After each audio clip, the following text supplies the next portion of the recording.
Have you ever experienced something so sudden and violent that your body momentarily loses the ability to breathe?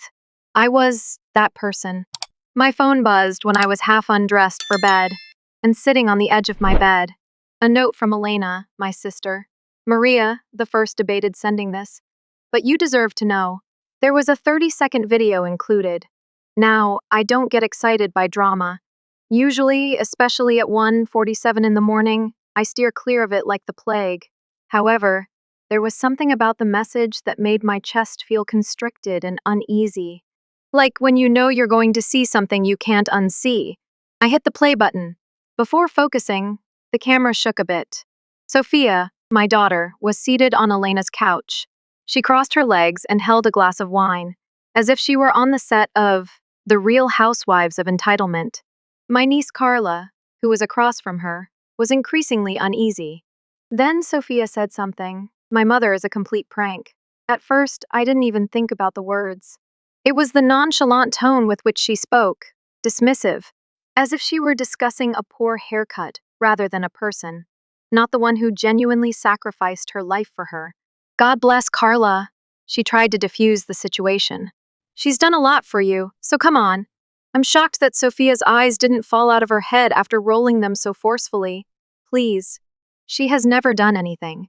A pitiful loser who works 2 dreadful jobs. It's embarrassing. I don't invite anyone over because of this. Imagine, for example, telling someone that your mother cleans houses in addition to working at a diner. Tragic. Like a bat in a deserted cave, the word tragic kept reverberating in my mind. Stunned, I sat there. Not only at her words, but also at how naturally it came to her. How commonplace it was for her to make fun of me in that way. The icing on the cake arrived next. Because she worked 2 jobs, she acts like a martyr. Breaking. Parents are expected to look after their children. None of it was requested of me. The video came to an end. As simple as that. However, the disdain in her words reverberated for a long time. It infiltrated me and huddled up next all of my silent sacrifices. Every day with 15 hours, the back pain. My hands have calluses. She skipped meals in order to improve her diet. In order for her to have a dress for homecoming, the rent was paid late. I had sacrificed everything to spare her the hardships I had endured. And now she was telling my family that I was a failure, while sipping expensive wine in a mansion that was paid for by my tiredness. The next communication from Elena appeared. After that, I addressed her. Maria, she doesn't even feel sorry for herself. She genuinely thinks so. I didn't answer. I was unable to. I simply got up. Like a ghost, he entered the bathroom. Until my knuckles grew white, I held onto the sink. I gazed at my own reflection. This was about more than one video. This was the culmination of years of emotional decay. Sophia had always been challenging. Rightfully so. Not grateful. However, I dismissed it as growing pains and assured myself that she would develop and come to her senses eventually. However, she didn't. She saw right through me as a child. What's the worst? I allowed it to occur. I spoiled her, let her, made her life easier so she wouldn't have to experience the bitterness of hardship. I scrubbed floors and served coffee, so she assumed I was weak. She failed to recognize that as having any power. She was blind to the fact that I used those same weary hands to construct her entire world. I was able to shout. I could have dumped her phone in the toilet after barging into her room. However, that would have been too simple. Too predictable. No. She had to get educated. Therefore, the first took the action that any mother would take when she snaps in silence. I tidied up. I grinned. And I began organizing her entitled little life's surprise. Because Sophia was about to experience the one thing she never anticipated next week, the truth. I had a pit in my stomach when I woke up the following morning. I knew what was going to happen, not because I was doubting myself, no. That aspect was remarkably solid. I had finally had enough of being a doormat, the unpaid helper, the individual ATM, and war was inevitable, the silent, unyielding kind. Of course, Sophia was still asleep. 27 years old, with no obligations and no alarm clock. In the meantime, I was halfway through my grocery list, had already prepared a pot of coffee, and finished a load of laundry. I remained silent when she eventually floated into the kitchen, wearing pajama shorts, an oversized sweatshirt, and that expression that said, "Don't talk to me yet." I simply watched, as if she owned the place. She muttered, "Good morning," and made her way directly to the refrigerator. After washing my mug in the sink, I remarked, "It's afternoon." She produced the organic cereal after taking out the $6 carton of oat milk I had purchased the previous week, which she claims is the only type her stomach tolerates, the one that prices like steak but tastes like cardboard. As if nothing had changed, she poured it. Because nothing had to her. Then it began. As she chewed spoonfuls of expensive twigs and scrolled through her phone, she remarked, "I need your card later." I pivoted. "My card?" She didn't even raise her head. "Yes, I enjoy that store. They have a sale going on." This leather jacket caught my eye. "No." She took notice of that. She blinked. "Hold on, what?" "No," I replied. "I have nothing else to pay for. Never again, not today, not tomorrow." She chuckled. In fact, I laughed. Now, really, what took place? Was there a fatality? Sophia, do you know what? That's an excellent query. Has something taken place? I crossed my arms and leaned against the counter. We'll see. For 20 years, I pushed myself to the limit. I did everything for you. And in exchange, I get a kid who, in her aunt's living room, labels me a pathetic loser. Her cereal spoon hesitated. "What are you discussing?" "I got the video from Elena." I didn't speak louder. Did not have to. Like reading the weather, you just said it flat. Her entire face altered. Like she wasn't sure whether to double down or deny that she had been caught stealing. "All right, you're taking it too seriously." All I was doing was venting. "Are you venting?" I cocked my head. Is it now considered normal venting to label me a failure and to imply that I have embarrassed you? She massaged her temples, already assuming her natural victim character. "That's not how I meant it. All I felt was frustration." "What are you frustrated with?" I yelled. "With living without paying rent? Using the oat milk I purchased for you? The unrestricted Wi-Fi? What about the food, clothing, and shelter? Why is it that getting everything handed to you is so annoying?" She moaned. "Oh my God, here we go. You put a lot of effort into your career, so you always act like you're this saint. The good news is that parents are expected to look after their children. You are not unique. And it was the time. Have you ever had a click inside of you? I had burnt through that, not with anger. It was chilly here, clearer, like finally seeing the cliff's brink after emerging from the fog. "You are correct," I responded coolly. "It is expected of parents to look after their children." And I did. The problem is, Sophia, you are no longer a child. I retrieved an envelope from the kitchen drawer and placed it on the counter between us. She gazed at it as if it were about to blow up. "What is this?" she inquired. "Open it!" She ripped it open with a sigh, as if I were wasting her time. It contained a printed job application, a list of available apartments in the area, and a budget worksheet that I had been working on since 3 in the morning. She looked up, utterly bewildered. "Well, what is this?" I said. "Congratulations! You are now officially independent." Like a hammer, the hush fell. She opened her mouth, shut it, and then opened it again. "No. You're not being serious." "I take this very seriously. You have 30 days to locate employment and housing. Sophia, you are an adult. Now is the moment to behave like one." Her voice cracked slightly, and her eyes widened. "You can't do this, Mom. I have no money at all." "It's not my problem. This is crazy. You're dismissing me due to a stupid video?" I gazed at her. "No. I will not continue to make sacrifices for someone who believes I am worthless. So I am throwing you out." She appeared afraid for the first time in her life. Like, genuinely afraid. And I ought to have felt guilty. However, I didn't. "What am I meant to do?" With a hint of terror, she inquired. "Just you're 27, I said. Work it out." Like a rebellious baby striving to preserve her dignity, she straightened her back after her lip trembled. "All right. I'll simply go live with my father." I also chuckled. In fact, I laughed. It came from somewhere deep within me that I had forgotten existed, and it was loud and bitter.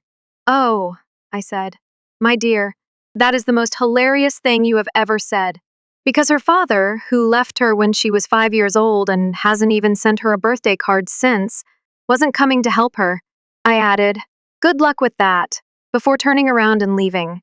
Softer this time, she said, "Mom, can we simply discuss this?"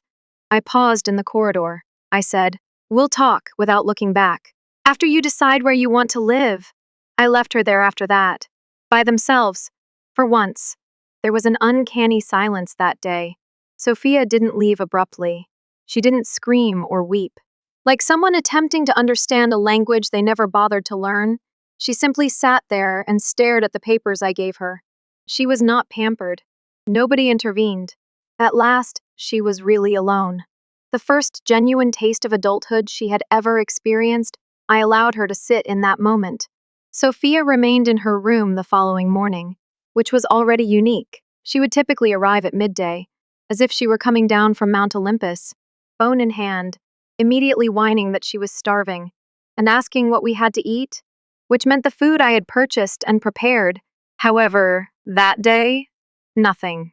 I brewed coffee, sat in the kitchen. Go ahead and read.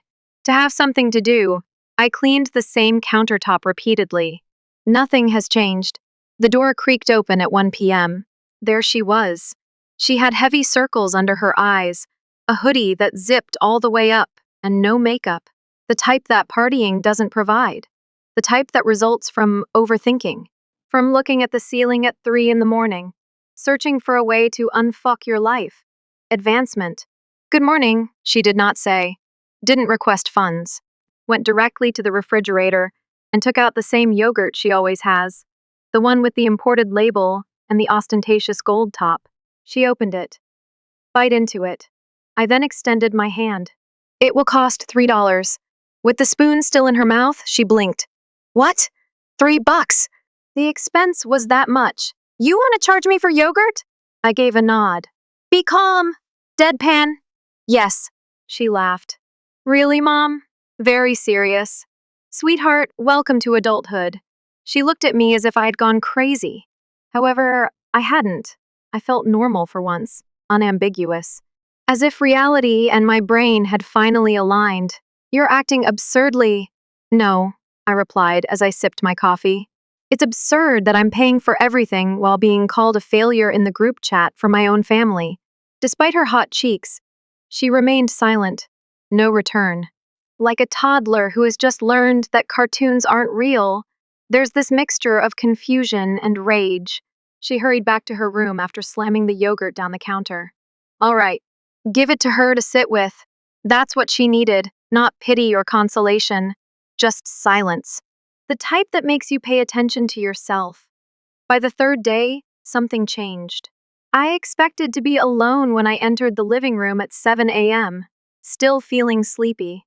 She was on her laptop, though, not purchasing online or observing influencers, advertisements for jobs, actual ones. At first, I remained silent. As with any other morning, I simply strolled up to the coffee maker. Then I stopped, though. "Have you slept?"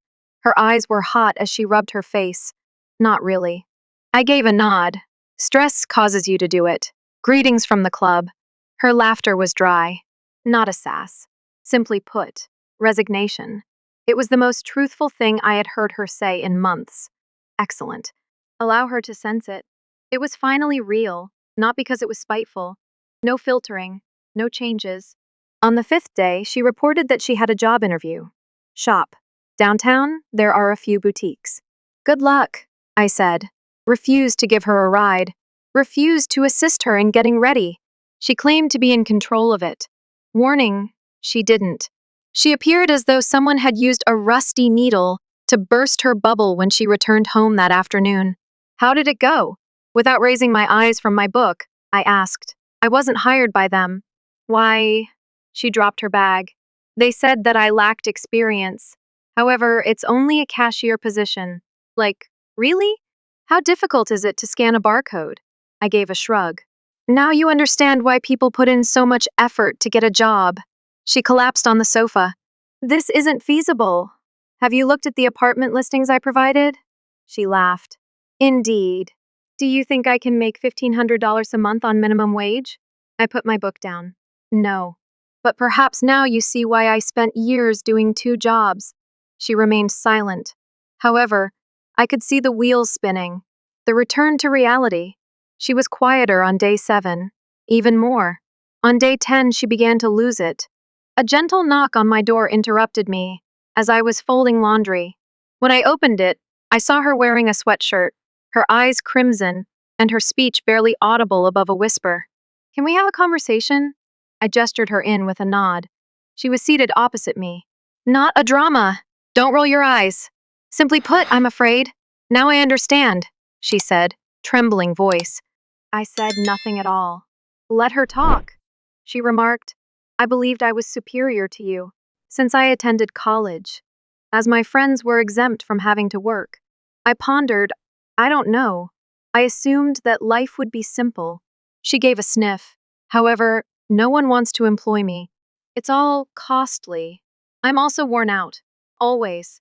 And you did this by yourself." I took a swallow. "I was folding a t-shirt when my hands became tense." She said, "I pretended you were nothing." I apologize as well.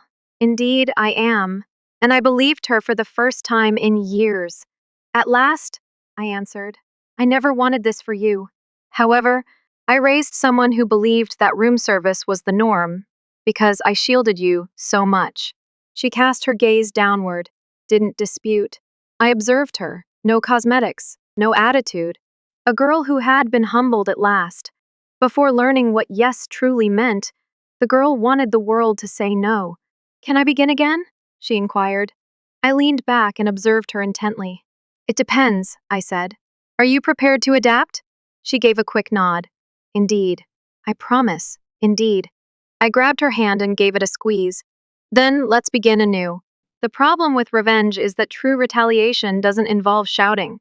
People aren't being cut off. Doors aren't being slammed. Giving someone the freedom to despise what they see in the mirror and then assisting them in becoming someone they can like is what it is all about." Something changed between us that morning. Additionally, this is the first time since she was 5 years old. The terrible toast was cooked by my daughter herself. The weeks that followed were odd. It was quiet, but not in the traditional sense. Not the walking on eggshells, silent treatment kind. There was more to this. Not precisely tranquil, but like the quiet that follows a protracted storm, as if both of us were holding our breath. Sophia remained silent. However, she had risen early. Not early for brunch. Early in life. Around 7:15 a.m., I heard her door creak open.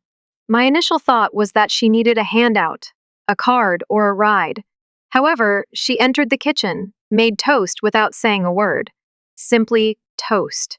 Dry, bland, plain bread. Don't use oat milk. Not a lot of fancy toppings. Don't complain because we never have food. I watched while sipping my coffee. At first, I remained silent. Allow the quiet to descend between us like dust. "Next, what are the plans for today?" She blinked as if she had forgotten I was there as she looked up. "I have an interview." I arched an eyebrow. "Oh?" She poked at her toast and nodded. "That coffee shop across the street. Only a work as a waitress. But it's a beginning," I concluded for her. She gave another nod. Yes, it was too. Indeed it was. She received it 3 days later. Wasn't glitzy. Wasn't very lucrative. She wasn't sharing selfies from an office where the walls were covered in motivational sayings and plants. However, she stood up. She was employed. She appeared to have been hit by a bus full of kids and had spilled coffee when she got home. She moaned and fell onto the couch, saying, "Oh my God, it feels like ground beef on my feet." I grinned. "Hard day?" She gave me a glance. One person treated me like a dog and snapped at me. A toddler poured juice down my pants, while a woman returned her latte 3 times for not being emotional enough. I took a drink of my tea. "So, it's not the glitzy world you were hoping for?" Her eyes were partly closed as she shook her head. "And the tips are terrible. Now, picture 20 years of doing that." Something softened in her face as she gave me a serious glance. No snarky remarks. No eye roll. That's all. Comprehension. She was seated at the table when I entered the kitchen a few days later. With a pen in one hand and a calculator in the other, she was looking at apartment listings. This time, Real ones. Not the city views from a downtown loft type, the apartments in the basement. The ones with coin laundry and advertisements like cozy space, ideal for students that seem uncomfortably ambiguous. Weary, she looked up. I don't believe any of these are within my budget. My back was to the counter. Even with the job? Seldom. My entire wage would be consumed by rent alone. And I wouldn't have any money left over for bills or food. Slowly, I nodded. That's the truth, Sophia. People work two jobs for this reason. The reason behind their roommates. The reason they don't go out to dinner every night. She massaged her cheeks and let out a breath. This is not how I want to live forever. Then, don't, I advised. Take action. She gave me a look as though she was finally ready to ask for guidance rather than a handout. Like what? I remarked. You have a degree, a decent one. However, you have been idly waiting for the ideal position. That isn't how it operates. You must begin somewhere. She nibbled on her lip. I felt afraid. I arched an eyebrow. Afraid of failing, she acknowledged. Apprehensive about beginning at the bottom. I believed I was just too good for it. It was there. The thing that neither of us had ever spoken aloud, but that we both knew. That for years, she believed she was superior to me based on my outfit, my sore feet, and my used automobile. That she was somehow exempt from hardship because of her degree, her friends, and her well-curated Instagram existence. And now she was attempting to figure out how to stretch $40 for 5 days while sitting in the same old chair that I had been in 100 times. I said, Sophia, you're not very good at your job. No one is. You have two options. Either continue to struggle or begin to build. It's your call. She didn't argue this time. She knocked on my door 2 days later. She stated, I applied for a marketing job, at the entry level. Not very fancy. However, it's a beginning. I can begin saving for a real place if I get it. I grinned. Little but proud. All right. That's a fantastic beginning. After a moment of hesitation, she continued, and I want to start paying rent, even if it's only a small amount. I blinked. That one struck in a different way. The money came from her, not because I needed it, not remorse, not a duty. Option, she declared. I no longer want to rely solely on you for my survival. I want to do my share of the work.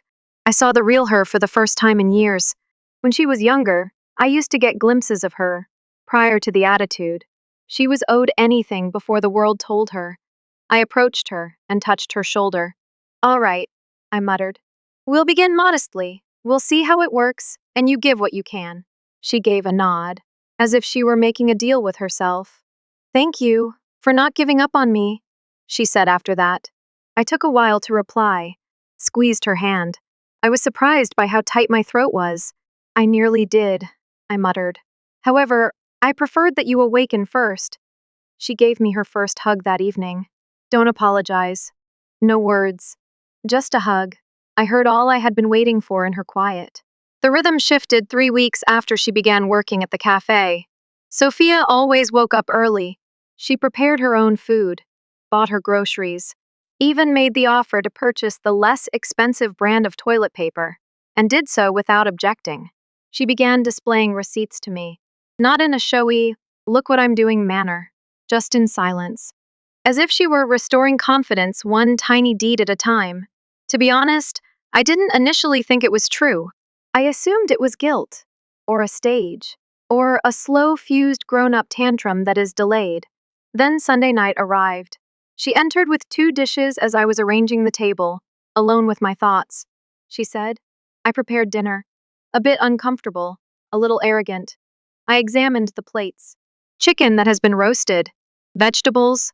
The DoorDash logo is not visible. You prepared food? She chuckled, anxious. I figured that, after 27 years of freeloading, I owed you at least 1 meal. I arched an eyebrow. Are you certain this isn't tainted? She gave a snort. I gave it some thought. We took a seat. No stress, no quiet struggle for dominance. Finally, 2 weary women meet in the center. She cleared her throat midway through. So, today I received some good news. I set my fork down. Yes? I got the job in marketing. She didn't smile. She refrained from gloating. She simply let out a sigh, as if the burden had finally been lifted. It's entry level, she hurriedly added. I genuinely want to do it, even though the pay and glamour aren't great. I grinned. The sort that warms your chest and begins slowly. You have my admiration. She gave a rather bashful nod. Then she slipped an envelope across the table, after taking it out of her sweatshirt. What is this? I inquired. She said. First rent payment. I want to contribute, even though it's not much. I gazed at it. Several $100s, folded nicely. However, the money wasn't the main factor. It was the motion. It was her first genuine offering, her initial move forward. She was holding her breath when I stared at her. I retracted the packet. Preserve it. She knitted her brows. What? I said. You've already paid me. Invest your money in something that will help you in the future. Not only mine. She didn't dispute, simply nodded and gave me a radiant glance. She entered the kitchen later that evening, when I was washing dishes at the sink, leaning on the countertop. Mom? Well, I've never explained to you why I'm so upset. Why did I treat you that way? She left the sentence hanging. I shut off the water and bided my time. She remarked, I wasn't really mad at you. I was angry with myself. I looked over at her. I always believed that my life was meant to be about something significant. Be outstanding. Make a name for myself. However, I didn't. I simply wandered. You were the one I blamed, not myself. Slowly, I nodded. I understand. She lowered her gaze to her hands. Mocking you was easier than acknowledging that I was the one lagging behind. It was there, the actual truth, the unsightly one, the one that most individuals choke on for the rest of their lives. I no longer hold you responsible, she declared. I was mistaken, almost anything, and I sincerely hope you will pardon me. After wiping my hands, I approached her and embraced her. I said, a long time ago, I forgave you. All I wanted was for you to see yourself clearly. She also did. She moved out a month later. It's a little space with a view of a brick wall and a groaning third floor walk up with peeling paint. Nothing special. However, it belonged to her, purchased using her personal funds, based on her own work. Before she went, she gave me a hug. I'm grateful, Mom, she said, for everything. Sophia, you are loved, she grinned. I also love you. Suddenly, she left through the door, not running away. She didn't slam it behind her, not fleeing from anything, simply walking away, as an adult, voluntarily. And I didn't cry as I stood in the doorway, not upset, simply breathing, inhaling deeply. Because they don't tell you this, cutting someone off isn't the finest form of retaliation. It's not about getting even or humiliating them. Letting someone mature is the best form of retaliation, allowing them to falter, stumble, and fall so badly that they must start over. And then silently observing their ascent without saying, I told you so. Better, smarter, kinder. Because I didn't raise a pampered brat in the end. I brought up a woman. Furthermore, I didn't need her to apologize repeatedly. All I wanted was for her to stop being someone I had to clean up after. She also did. So, yes, call me a failure, a martyr, a woman who puts on the same old shoes year after year and works too much. However, I will tell you this, that girl. At last, she understands the expense of living. And now she understands my value.